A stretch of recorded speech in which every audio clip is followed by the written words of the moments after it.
कई बार संसार के कष्ट सात्विक पुरुषों को भी विचलित कर देते हैं और उनके मन में भगवत प्राप्ति के अतिरिक्त अन्य जो दूषित वासनाएं वो भी उत्पन्न उनके मन में हो जाया करती, पर साधकों को उनसे सावधान रहना चाहिए।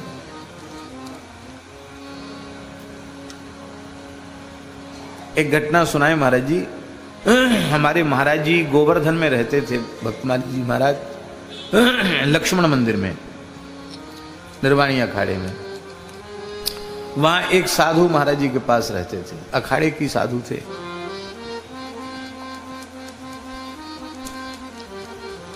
एक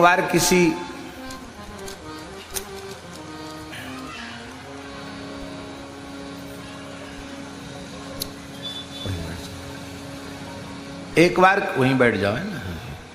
एक बार किसी संपत्तिशाली महंत ने उनको बहुत अपमानित किया। महाराज जी सत्य घटना। कई बार महंतों को भी बड़ी अपनी महंती की ठसक होती है। गरीब साधु का कई बार बड़ा भारी अपमान हो जाता। महात्मा अच्छे थे, बालकालीन संत थे, लेकिन उनका अपमान बहुत ज्यादा कर दिया। अच्छा मैं भी जमींदार बड़ा महंत बन के दिखाऊंगा, धनी मानी बन के दिखाऊंगा, ये वासना उनके मन में हो गई।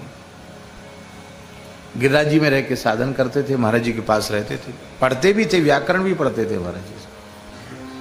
तो किसी महात्मा ने उनके ऊपर कृपा कर दी और हनुमान जी का कोई अनुष्ठान बता दिया। धन प्राप्ति के लिए वो हनुमान जी का अनुष्ठान करने लगे। 41 दिन का अनुष्ठान था। रात्रि में वो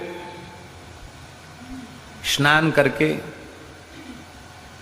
11 साढ़े 11 बजे रात को बैठते थे और 3 बजे रात तक जपने का नियम था। उस समय जपते थे वो। और अभी भी वो बट का पेड़ है जो बगल में निर्मोही अखाड़ा है ना, बल्लो बाबा वाला अखाड़ा, उस अखाड़े में जो बट का पेड़ है वो पहले बहुत विशाल था, अभी भी विशाल है। तो उसकी डाल इधर तक सब आई हुई थी। ये जो निर्वाणी अखाड़ा है यहां तक उसकी पूरी छाया डाल सब आई हुई थी। तो उसी के नीचे बैठ के वो जप करते थे रात में एकांत के हिसाब से। एक आसन से जप करना था महाराज जी। तो 41वां दिन जब था, आया अनुष्ठान पूर्ति का आखिरी दिन, तो वो जैसे ही जप करने बैठे तो लगभग रात्रि को 12:30 बजे के करीब एक विशाल बंदर आया और पेड़ की डाली पर बैठा। जिसके नीचे वो बैठे तो उस डाली के ऊपर बंदर आके बैठ गया और उसने पतला मल किया, एकदम पतला, और ऐसा मल ऊपर से बैठ के किया कि वो महात्मा पूरे नहा गए। और गंध भी बड़ी तीखी गंध थी, जैसी मल की होती है वो भी एकदम बहुत तीव्र गंध। लेकिन वो भी इतने विचित्र थे वो महात्मा पक्के। और अब चाहे जो हो, मैं आसन तो नहीं खोलेंगे। 40 दिन जब हमारा नियम चला है तो 41वें दिन भी आसन तो नहीं खोलेंगे, नियम तो पूरा करेंगे। ठीक 3 बजे तक वो बैठे रहे, पूरा नहा गए थे, ठंड का समय था, पूरे नहा गए थे मल से। 3 बजे जब नियम पूरा हुआ तो गए, मानसी गंगा वहीं है, मानसी गंगा में स्नान किया, वस्त्र धोए और आसन वासन सब धोया, सब खराब हो गया। महाराज जी का स्वभाव नहीं था कि किसी से पूछें कि तुम क्या कर रहे हो, क्यों रात को बैठते हो, क्या जप करते हो, ये सब पूछने का उनका स्वभाव नहीं था। सवेरे महाराज जी को साष्टांग किया तो महाराज जी ने देखा कि बड़े दुखी हैं वो। महाराज जी ने कहा, कहो अमुक दास दुखी क्यों हो?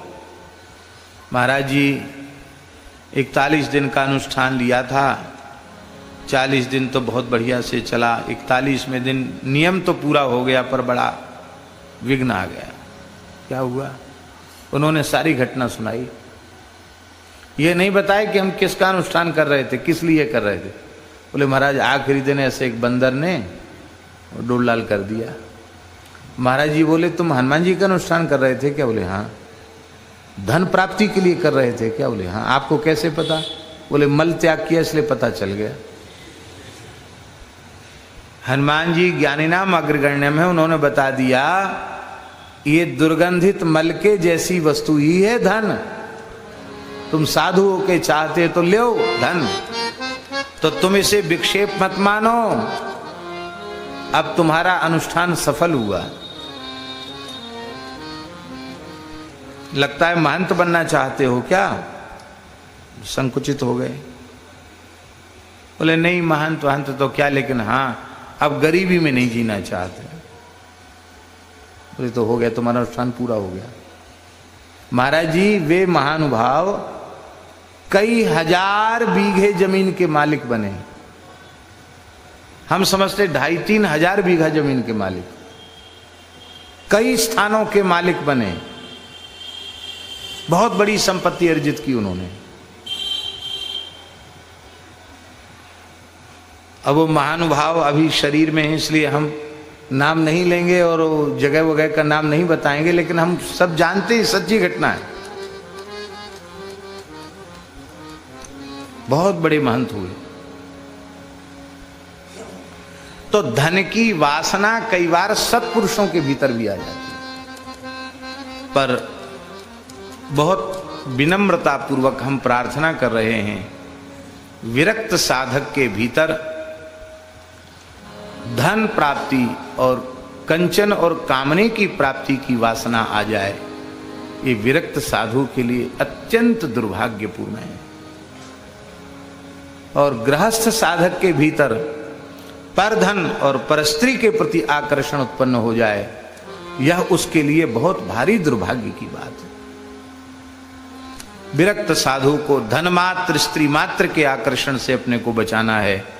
और जो गृहस्थ आश्रमी लोग भगवत प्राप्ति के पथ पर, कल्याण के पथ पर अग्रसर हो रहे हैं, उन्हें परधन और परस्त्री के आकर्षण से जीवन पर्यंत अपने को बचाना है, तब वे इस मार्ग पर आगे बढ़ सकते हैं, नहीं तो आगे नहीं बढ़ सकते।